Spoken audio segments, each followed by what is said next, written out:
One, two, three. This is Dr. Alex Avila with Love University, and we're back. I'm an author, psychologist, and speaker. Every week we talk about how to love yourself, others, and a higher nature, how to improve your life in your relationships, your self-esteem, your work life, and everything else about yourself that you want to improve. We've been having some great guest lecturers for our summer series, but today I'm going to go back to talk about a very interesting and important topic, something that affects us every day, and it is the power of positive habits, how to win big. Now, we hear of negative habits, people that smoke a lot, drink, don't exercise, eat the wrong foods, and of course addictions, people that are tied up in drug addictions, sex addictions, gambling addictions. So there's two sides of that. But the positive side of it is something that Glasser, one of the famous psychologists, talks about as positive addiction, being positively addicted or connected to activities that help you health-wise, psychologically, emotionally, meditation, exercise, creativity, spirituality, being with people, nature, animals, or children, and something that can lead to a positive life. So basically creating positive habits.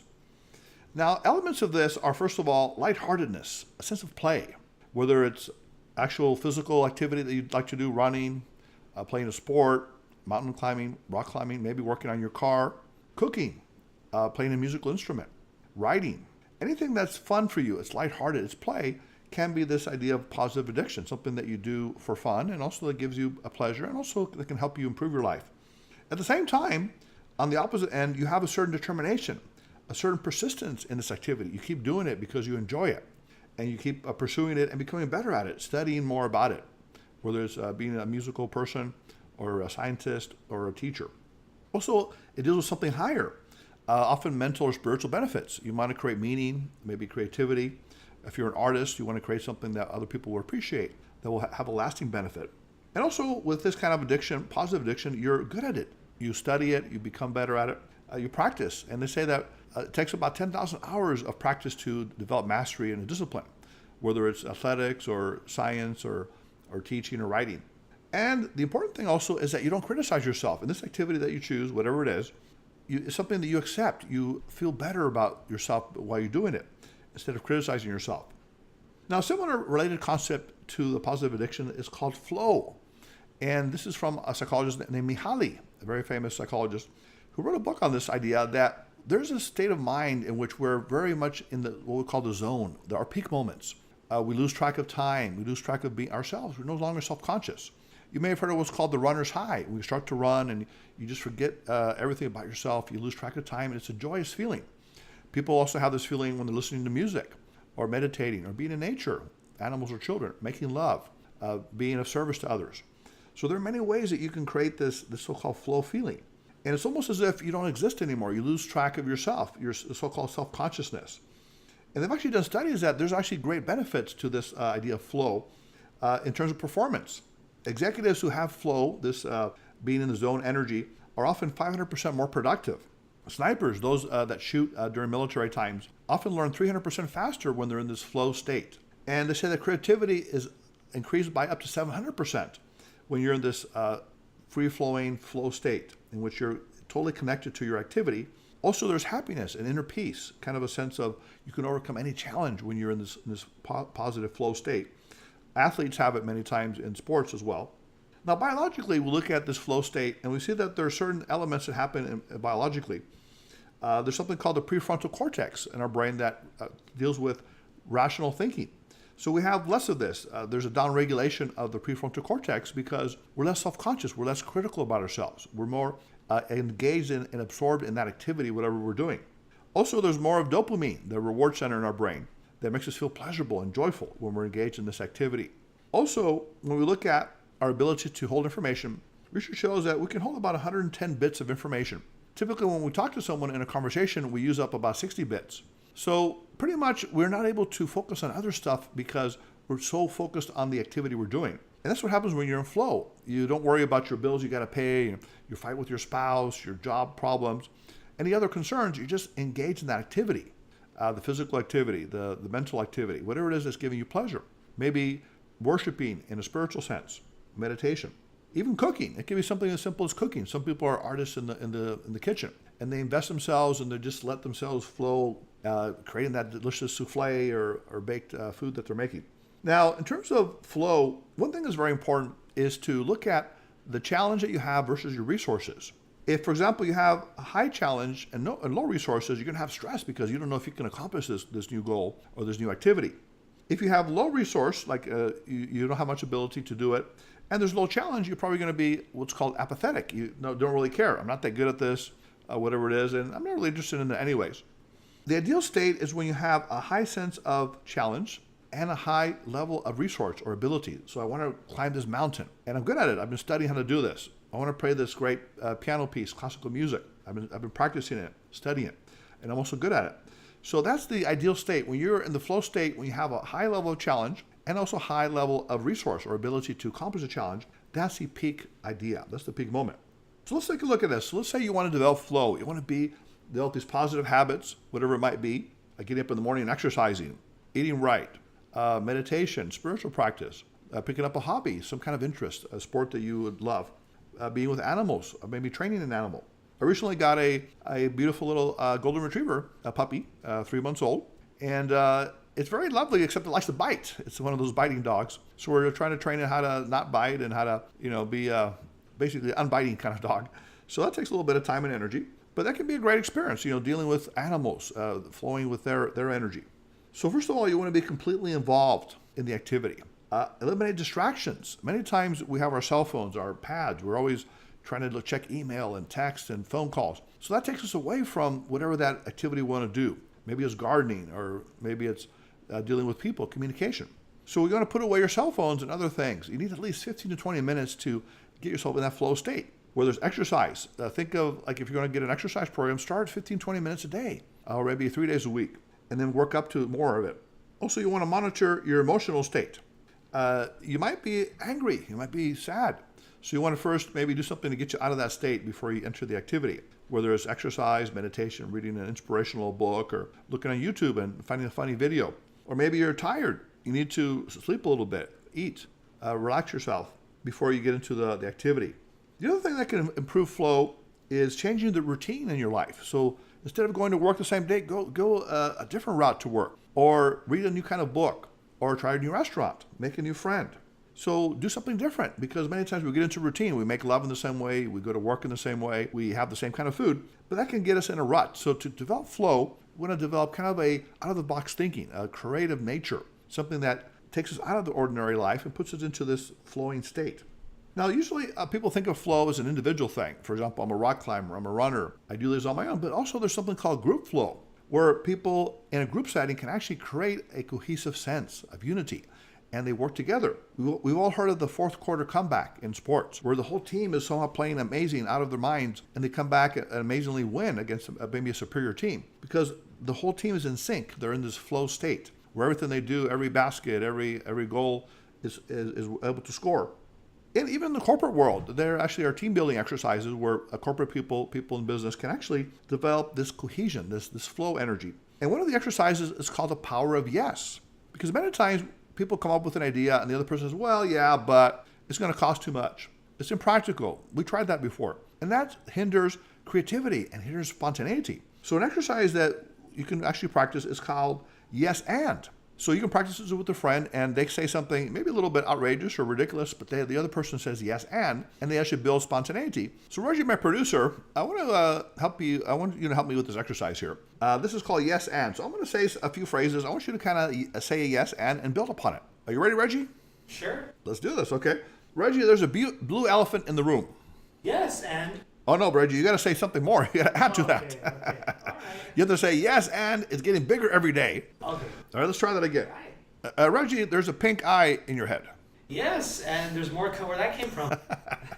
You're getting pinker every day, Reggie, and pretty soon you're going to be all pink, and we're not going to know what to do with you. Yes, and then I will consider my mission accomplished.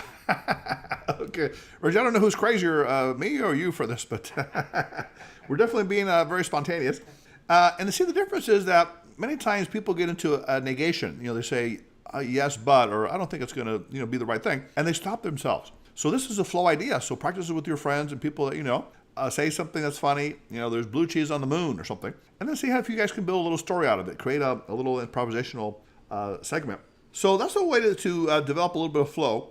Let's talk a little bit about our practical things. How do we develop these positive habits in our daily life? Because many times we have negative habits. We get up too late. We procrastinate. We might chew our nails. We might drink or smoke too much. Maybe we're addicted to some drugs. So to break these bad habits and develop positive habits, we need to start by looking at what's called macro versus micro goals. Macro goals are big goals. For example, I want to lose 30 pounds in 6 months. I want to reduce my smoking from 3 packs to 1 pack a day in the next 2 months. Micro goals are those little things that you do to get to those bigger goals. And they could be as small as preparing something. For example, let's say you want to start going to the gym. Might want to go 3 days a week, but maybe you don't feel like it. Maybe you have a little extra weight and you don't want to get out of bed in the morning to do it. So what you can do is the night before is put your gym clothes on a chair next to you in the room. So you will actually look at the gym clothes in the morning and they'll kind of remind you and trigger you, I'll give it a try. I'm going to go work out. There's one psychologist actually wanted to floss more and he didn't really floss. So he decided, okay, I'm going to put the floss next to the toothpaste every morning. So when I see it, I'm going to, kind of see that and trigger the idea I'm going to floss. So even just a simple little thing like that, a little preparation cue can help to trigger your desire, motivation to actually do the activity, whatever it is you're trying to do. The other thing, a way to develop positive habits is called to emotionalize the habit. Add an emotional positive element to it. So again, exercising, visualize your new body you're going to have, attractive, healthy, fit in certain kind of clothes, maybe have a bathing suit you can wear on the beach, and feel the joy that comes from that, the confidence, and mentally visualize that. So you become emotionalized to that particular new habit or activity you want to do, and that encourages you. It brings you motivation and inspires you. Another thing that can help you with eliminating bad habits and acquiring good habits is something called acceptance with awareness. They done studies on people that smoke cigarettes. And for example, they smoke 2 packs a day, for example, and they're trying to lower that to 1 pack and then eventually to a few cigarettes and then maybe quitting. Many times it doesn't work as well if you tell a person, okay, I want you to reduce your smoking by X amount at a certain period of time.